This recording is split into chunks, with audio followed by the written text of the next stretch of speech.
Hi there. Welcome to Law Firm Fixers. Today, I'm joined, as always, by Jeannie Lutz and Ross Yellen. I'm Raj Jha, and today we are going to do something a little bit different. It's legal, love it or leave it.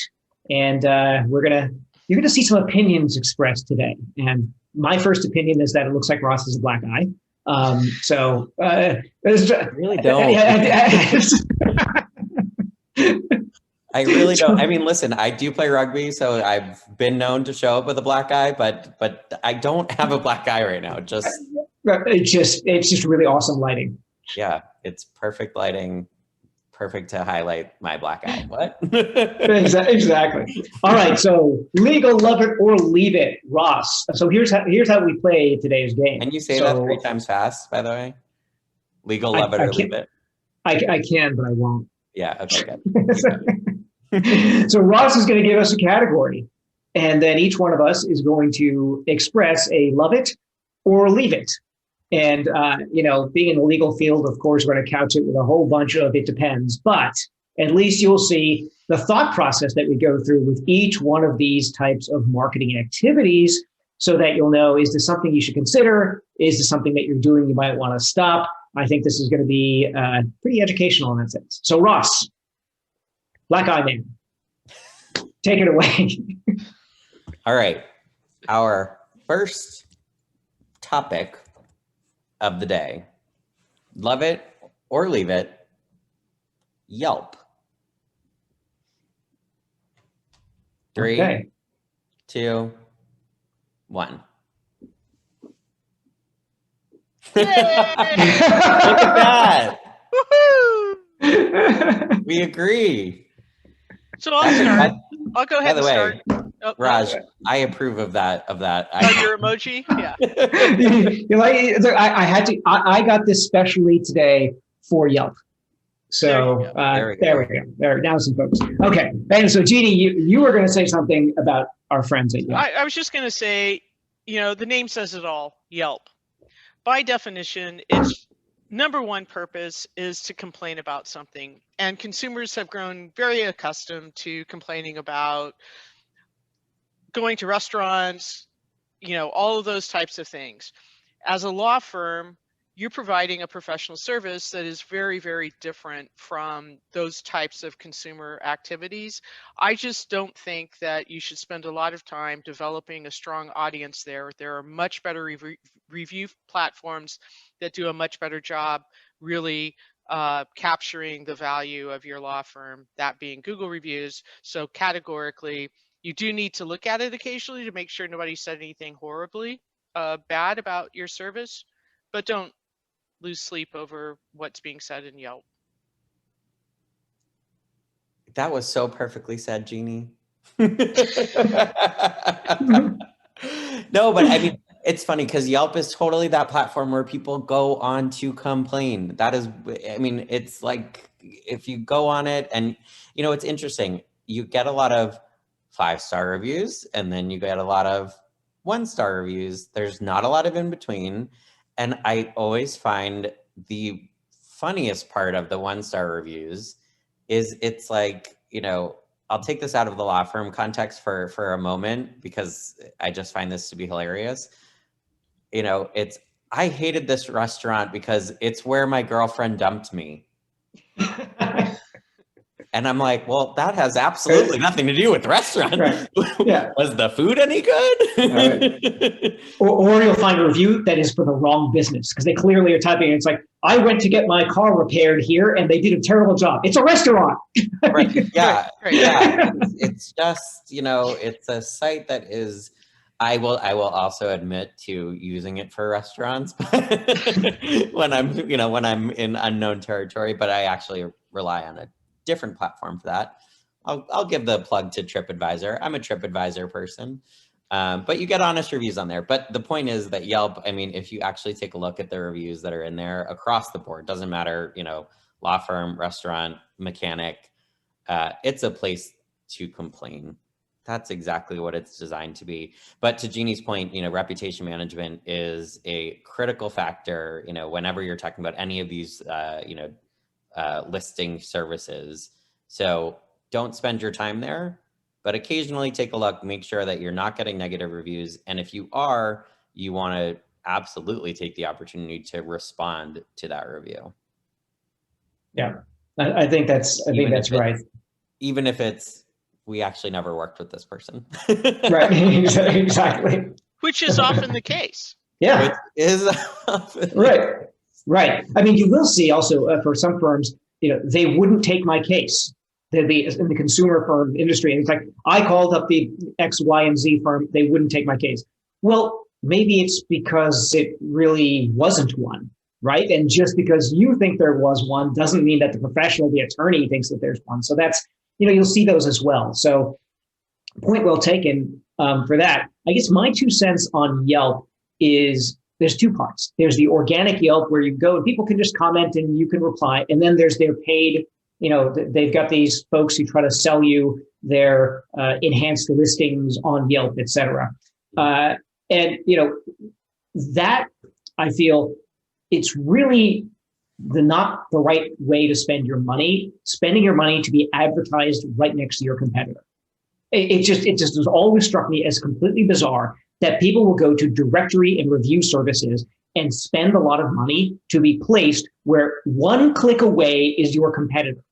And it's very hard to track. Did you actually get the business from this or that? It's one of those notoriously vague things, which of course, if you're an ad sales rep at Yelp, you love it because you can't really attribute the success to it, but you wouldn't want to stop now, would you? So, but for a consumer of that as the firm, presuming of course you're a firm that services consumers, really just spending your focus on something which is just letting you get listed next to the competitors, not a great idea. There are only 2 circumstances in which I think Yelp makes sense. A, you are the dominant player. So however it happened organically, you've got, 300 reviews and the next attorney down has, 50 reviews. Well, keep up that lead, okay? That from an organic standpoint, get reviews, ask former clients for reviews, keep up that lead because that can be valuable. And the other is if you are paying and you think it's working and you know it's working because you're doing nothing else, like literally nothing else, and it's working, okay, well, maybe you keep that spend going. But if you are doing literally anything else and you cannot show that it's attributable, the paid spend is attributable to Yelp, you've got to diversify. It is not the right place to be. So that's my 2 cents. Okay, I have to add. You only have 3 cents. Yeah. I have to add. You touched on something really critically important. You think that it's working. That shouldn't be part of the equation. You should know categorically one way or the other if you're paying, if you're paying for it. And that can mean, proper tracking, using a tracking phone number, there's a variety of tools that you can put into place. But at the most rudimentary level, whoever is answering your phone, depending on the context of your firm, that can vary fairly widely, but whoever is answering the phone and, onboarding a potential client, they need to be asking, or at some point along that journey of the client lifecycle, you need to know. And, in the off chance that Yelp is a favorable place for your firm, keep it going. Yeah. But yep. And I got a plug for our last episode where we talked about Google Alerts. So if you've checked out Yelp and you just don't want to be micromanaging it, set a Google alert for yourself for your firm's name, the attorney's name, for a Yelp review. And you can do it in the site of Yelp only, so it's constrained to that. It's a great way to not have to keep on going back and checking. So a little plug for a prior episode, which I think we went into detail on that, but that's a good way to check it once now, right after this, if you watch this episode, and then don't have to worry about it again. All right. Are we ready for topic number 2? We are. Ready. SEO, search engine optimization. Ready? 3, 2, 1. Oh. There you go. There's always an odd person out. I can't believe you don't believe in SEO. Oh my gosh. Mixed bag. All right. Well, we're gonna pick on the odd man out. Okay. So here's what I like to say. If you're going to spend time if you're going to spend money, you should know the return. Okay. Can SEO have a really excellent return? Yes. So can buying a lottery ticket. Now, I'm not saying that SEO is that long odds, but if I'm going to spend time and I'm going to spend effort, I want to know there's a correlation in the results. And SEO is one of those things. It's kind of like the stock market, right? In general, over a 30-year period, if you're constantly doing stuff, on average, you'll go up. But every once in a while, there's a big correction, like a insert your animal name update here. So a panda or a hummingbird comes and it just smacks your site. And then all of a sudden, if you become addicted to that so-called free or cheap traffic from SEO, your firm's revenue can be severely impacted. I have seen firms literally collapse because that was the only way in which they were really generating their leads. So I don't like it for that reason. Now, caveat, because of course, hey, legal time, caveat time, which is that if you have other things going, if you've got paid media going, if you've got a referral, referral system going, if you've got, your YouTube game going, you've got all these other sources going, and you want to tack on some SEO, fantastic, do that. You're diversified. It's what they call the Parthenon theory. You have to have multiple pillars holding up the roof. But if it's the one thing, which so many firms think it's this magic bullet to get so-called free exposure, then I think it is extremely dangerous. And I think too many firms, especially smaller firms, if you're in the sub $5 million revenue range, too many of them over-index for SEO. So that's my piece. I completely I hear what you're saying. I'm going to disagree. Ever since the advent of this, SEO, in my opinion, has become super important, because when people have free time and they're searching and everything else, they tend to use a phrase and then they say near me, and they use the IS, and then it looks up exactly where they are. And if you spend your time not just doing generic SEO, but you do hyper-local SEO, this becomes a friend, and you actually are very capable of getting into some of the top rankings very, very locally, and it will make a difference. I've certainly seen that in the consumer practice, for sure. If you have a national practice and you aren't able to go hyper-local, I agree 100% with you. But for many law firms with a hyper-local market, there's no reason why you wouldn't include SEO. And to not do so is actually cutting out a chunk of your market, in my opinion. So let me ask you a question, Jeannie, because it depends also on how you define SEO, right? So I would put local SEO in a different category than SEO circa 2005 and before, where people are generating lots of blog articles with keywords and spamming links, right? Which, if you hire your $500 or $1,000 or less per month SEO person from India, that's the crap you're going to get. Backlinks for forever, and isn't that a wonderful thing? Exactly. So let's get a little more detail there. If it's talking about optimizing your Google, local profile, your Google My Business profile, and things like that, that certainly has value. I'm talking about article spinning, stuffing with keywords, backlinks. Again, when you hire the low-end SEO providers, usually what they give, because that's usually what lawyers are sold, right? So talk about that distinction. Yeah, that's really good. Yes, the backlink side of things, and it used to be absolutely the way to go. Categorically, the last update that happened in December absolutely cataclysmically made people that did that just fall off the map. 25-30% drop in organic traffic. However, in context search, where you're searching about a topic, a practice area, I need a personal injury lawyer. My shoulder's really, really painful. I was in a car accident. That's where I think that it absolutely makes sense to continue down that local SEO route, because of the advent of phones and everything else. It does really help you keep very, very hyper locally focused. And if you've taken the time to properly optimize your page and a few blog articles surrounding it, you're going to get in the top rankings with concentrated effort. And I would say it's absolutely worth it in those situations. So I'm only disappointed in myself that now I wish I had a third emoji to share that was like this one, the guy that, I don't know. I need this guy to enter the room, because I'm going to sit, and much as I am on my screen, I don't know how it appears for you guys, but much as I am on my screen, I'm going to sit right between the two of you on this, because if you think about SEO from the perspective, Raj, as you put perfectly, you know, the firm that, you know, was doing it 10 years ago is still doing it the same way today, and is probably, you know, $500 a month or something like that. You know, keyword stuffing, backlinks, all of those kind of old school tactics. You know, sometimes old school is like the cool school, right? Not in this case. Not in this case whatsoever. So I think SEO is absolutely a critical tool for law firms, absolutely. But if you're doing it in an old school way, it's not going to continue reaping rewards. Whereas, you know, again, Raj is right, you know, insert animal name here of the Google algorithm update. But the trend has been, and I believe, I'm happy to be wrong. Not really, but for this, we'll say I'm happy to be wrong. I believe the trend will continue.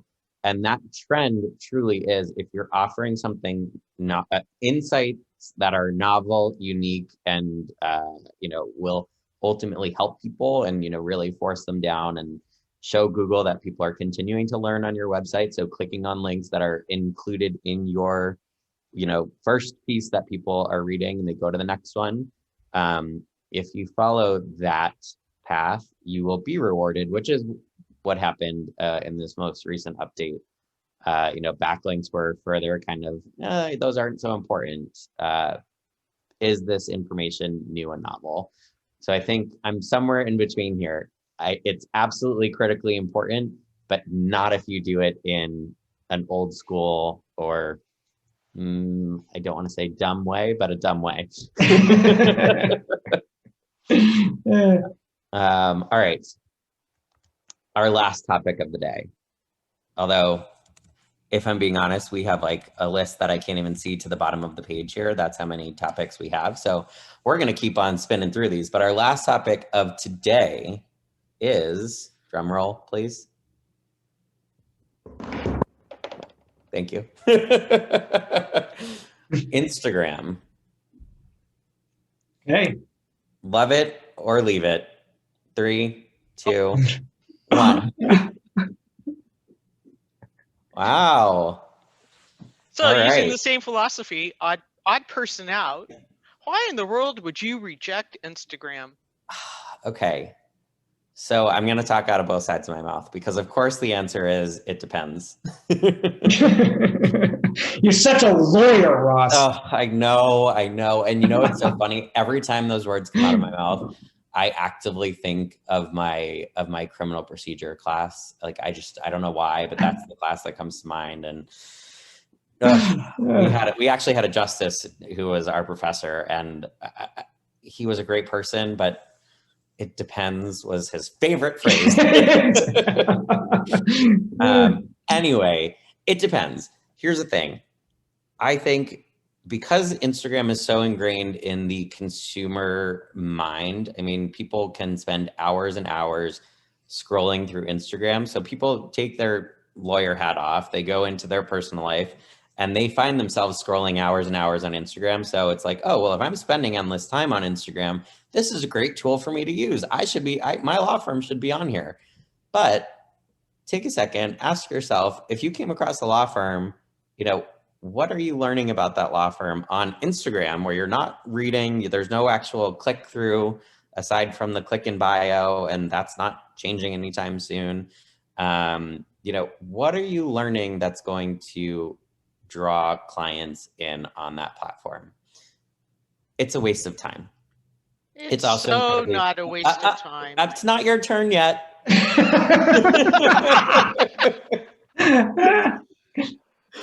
It's a waste of time, and it's an incredibly visual medium. So not only is it, I know that's the point, but let me make my point. I think you have. It's an incredibly visual medium, and one of the things that, you know, we are constantly asking our clients for is, we need more photos, we need more photos, we need more photos, because people are visual, absolutely. But it's something that it's an uphill battle of coming up with something that's visually interesting and engaging. Now, for those reasons, I think Instagram for law firms is terrible. On the flip side of it, if you can find those engaging visuals, you can advertise on Instagram. And on an advertisement, you can click through. So it becomes an interesting tool depending on your ideal clientele. Where are you going to find them? Because you always need to find your audience where they are. Don't make them come to you, find them where they are. So from that perspective, from an advertising perspective, I do think it's interesting. Again, very dependent on your area of practice, but it is a tool to be considered. So I will give you that, but I'm still on the, it's a waste of time. Okay. Well, Jeannie? there you go. I honestly don't think a rebuttal from my rebuttal. Here we are, Saturday Night Live. I can say such and such from the 70s would be wholly inappropriate, probably not prime time. Yeah. In any event, what I would say is 70% of us are visual learners. We actually engage and interact with what we see on screen, if it's an image more so than anything that's written, which, is obviously not necessarily in the lawyer's best interest because they can write for days. But if what you said was you want to interact where people are and people do scroll, and if you do just have a persistent and consistent presence on Instagram, you become a loyal and trusted friend over time.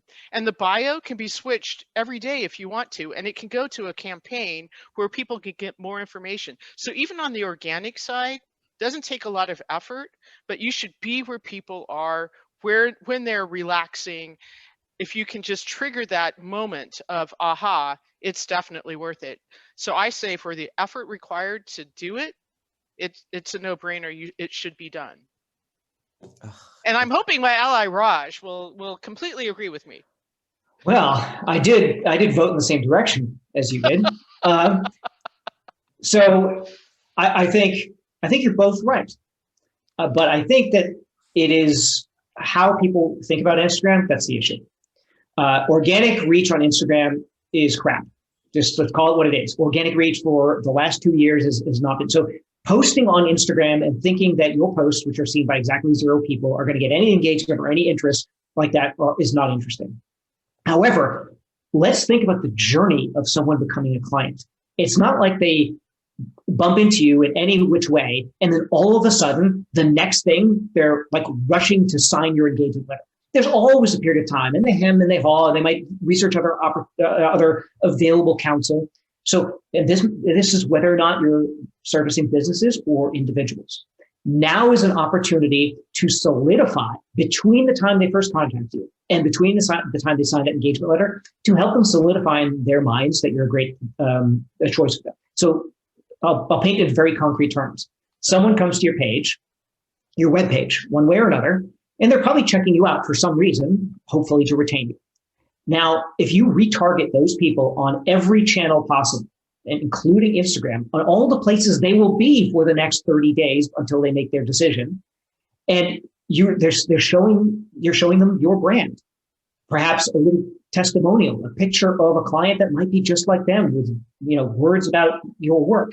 What you're doing is you're increasing that trust factor because lawyers are scary. I say this all the time. You don't think of yourself as scary, but you're a monster to them, right? You're somebody with a silver tongue who can, if you're doing your job right, can convince somebody of anything. So they're afraid they're going to be convinced into, being retained by you. They're very afraid. So if you lower those barriers, whether it's like, little 1-minute videos or testimonials, show your office, show your staff, show the human side of things for those 30 days of retargeting, that is hugely beneficial. It not only increases your odds of getting the engagement, but it also puts them in the right frame of mind so that when you are talking with them, when the engagement is there, they're queued up to think of you as a real person and not just as this clinical thing on the other side of the phone or in person. Okay, I'm not going to disagree with anything you've said, although I don't. I hate that phrasing, but... not going to disagree. Come on. No. No. I said but. I said but. But I'm actually going to add more. See, not disagreeing. And I'm it's not. not about, it's an and. It's an and. It's an and. It's an and. The other piece that I encourage firms with an Instagram account to do is use it as their mouthpiece of showing the human side of the firm. So doubling down on what you said, Raj, but doing so actually, you know, yes, it should, can help with the client acquisition side, but also from a recruiting side. So, you know, if you're looking to hire more and more those younger, you know, the baby lawyers out there, either baby lawyers or those looking to be, you know, to make a lateral move, want to know the type of people that they're going to be working with. It's not just about, oh, they have the big sexy name on the door now. It's, you know, okay, yeah, so they have the big sexy name, but do these people have a life? Are they people that I can speak to, that I can get along with, that I want to go out for happy hour with, you know, after work? Obviously that's not happening as of late, but do I want to get on the Zoom happy hour? Right. I mean, imagine this, like you take picture, ask each staff member to take a picture with their hobby. And it's like, here's Rachel, she loves horses, right? Here's Ross, he loves getting punched in the eye. I mean, you like show these pictures and all of a sudden it's humanizing. It's usually more like the top of someone's head or an elbow, just for the record, but throwing an elbow. All right, I'm cutting us off. No more. Like I said, we have an endless list here. We'll make our way through it. So stay tuned. Keep in touch. Ask questions. You know, if you're on Instagram, it's not working for you. Maybe get in touch with Jeannie or Raj, and they can give you some tips. I might just tell you to delete it, but you know, that's but anyway, stay tuned for next week's episode, and we will be diving further into the details and getting into some healthy debate about some other tactics that you can employ for your firm. So we'll see you next week. All right. Ciao.